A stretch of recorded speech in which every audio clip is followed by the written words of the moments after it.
अगर आप भी कर रहे हैं इस बार गेहूं की खेती तो आइए समझते हैं कि गेहूं की बुआई का सही समय और सही तरीका क्या है। नमस्कार किसान साथियों, मैं दिव्यांश सिंह आपका स्वागत करता हूं अपने YouTube चैनल खेत की बातों पे। जैसा कि आप सबको पता है कि अगर गेहूं को सही समय पे बुआई न की जाए तो पैदावार कम हो जाता है, जिसके कारण किसानों को नुकसान सहना पड़ता है। गेहूं की बुआई का सबसे बेस्ट समय 15 नवंबर से 15 दिसंबर तक का है, लेकिन अगर आपके पास पानी की उचित व्यवस्था है तो आप 15 नवंबर से 5 दिसंबर के बीच में लगा सकते हैं। लेकिन अगर आपके पास पानी की उचित व्यवस्था नहीं है तो आप 25 अक्टूबर से 5 नवंबर के बीच ही गेहूं की बुआई करिए, जिससे कि गेहूं को ठंड का असली फायदा मिल पाए, जिस कारण गेहूं के दाने अच्छे और मोटे हो पाए और किसान को अच्छी पैदावार मिले, जिससे कि उसका अधिक मुनाफा। किसान भाइयों, बुआई से पहले खेत को तैयार करना सबसे ज्यादा जरूरी है। खेत को तैयार करने के लिए सबसे पहले आपको जुताई करना है। जुताई करने से जो बीज आप खेत में डालेंगे उसको अच्छी तरह से ऑक्सीजन मिल पाएगा, जिससे कि वो समान मात्रा में अंकुरित होगा। अब हम बात करते हैं बीज की मात्रा की। किसान भाई, अगर आप सीड ड्रिल मेथड से बीज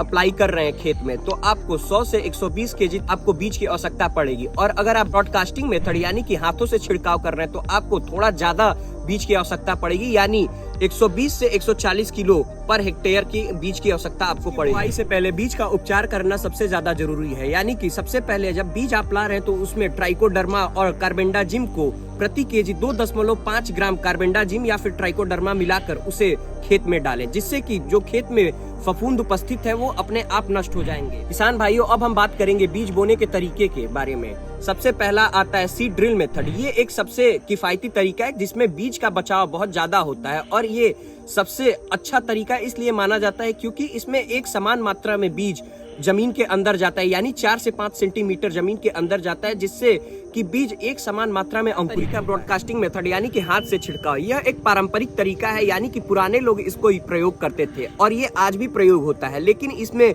जो सीड की रेट है वो ज्यादा लेनी पड़ती है और बीज का अंकुरण अनियमित रूप से। अपने तीसरे मेथड के बारे में, यानी कि जीरो टिलेज मेथड। यह एक ऐसा मेथड है जिसमें बिना जुताई के ही सीड को डायरेक्ट खेत के अंदर डाल दिया जाता है, जिससे कि डीजल और समय दोनों का बचत होता है, परंतु ये बहुत ही कम उपज देता है। बात करते हैं सावधानियां की। किसान भाइयों, बहुत ज्यादा गहरी बुआई नहीं करनी चाहिए, इससे बीज का अंकुरण क्षमता कम होने लगता है, क्योंकि बीज को ऑक्सीजन अच्छे से नहीं मिल पाता है और नमी अच्छे से नहीं मिल पाता है। दूसरा, बीज जब भी ले प्रमाणित स्थान से ले, जिसके कारण क्योंकि मार्केट में बहुत सारे फर्जी बीज चल रहे हैं। जब भी आपको खेत के अंदर कीट या फिर कोई भी रोग दिखे तो उसे तुरंत केमिकल स्प्रे या फिर कोई कार्बेंडाजिम इत्यादि का प्रयोग करके उसे नष्ट करें। अब बात करते हैं हम खाद की।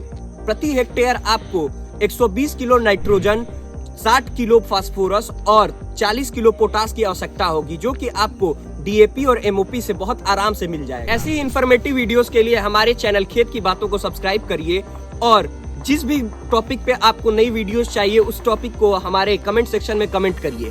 धन्यवाद।